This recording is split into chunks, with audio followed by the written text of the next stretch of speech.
To this Hall of Fame mean to you?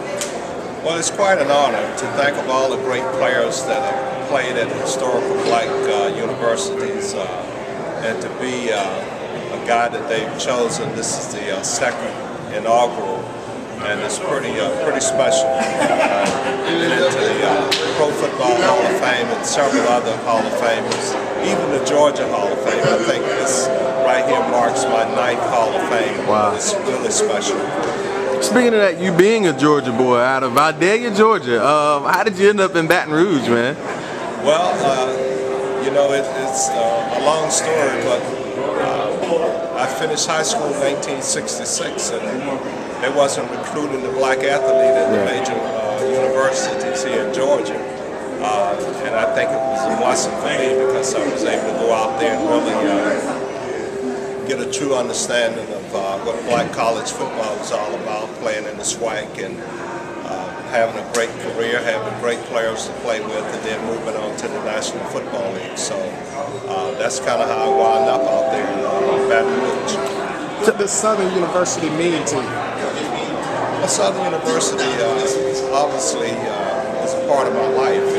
It's family. It means a tremendous amount to me, and what we would like to see is the school reach out to their alumni to really build a solid program out there and encourage all these other young black athletes to attend historical black colleges.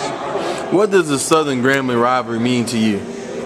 Well, it's quite a rivalry. It's probably one of the biggest and the best rivalries in all of football.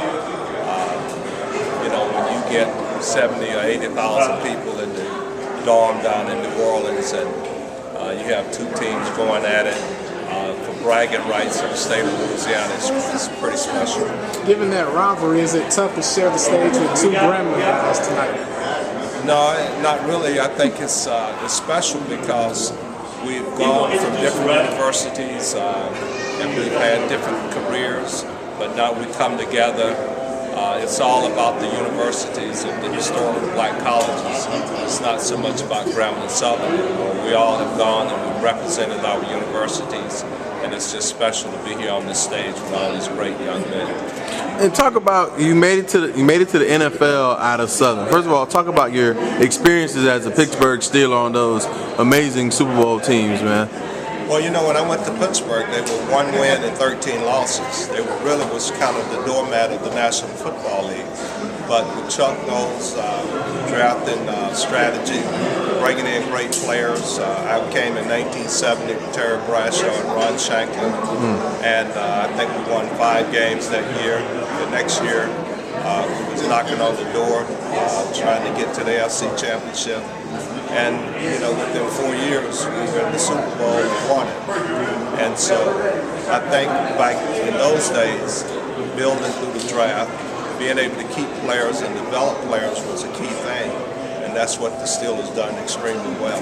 And of course, that being said, there was a former contributor, Bill Nunn, who was on the Hall of Fame last year, who kind of saw a lot of those African American players come into the Steelers. Well, Bill Nunn was a tremendous scout. He played a tremendous role in the Pittsburgh Steelers' success going into the black colleges, identifying players with talent, being able to sign players. A guy like Donnie Shell, for an example.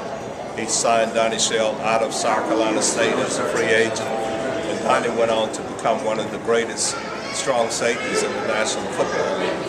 But the black colleges have made such a tremendous contribution to the National Football League, and to have a black college Hall of Fame is really special.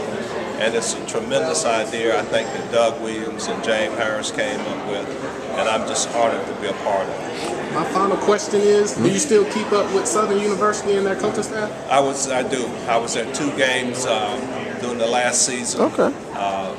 Like I said earlier, I'd like to see us get a little bit better talent. I'd like to see the universities really reach out to alumni and listen to some of the ideas that we have from our experiences to help build a better program and help make the school exactly what it could be.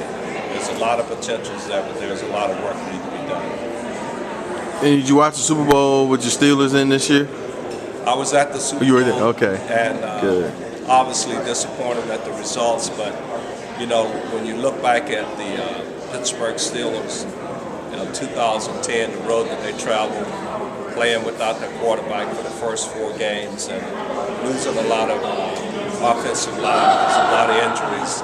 I think they did extremely well. We got a great coach up there, Mike Tomlin, and I think we just bigger and better things are ahead of us.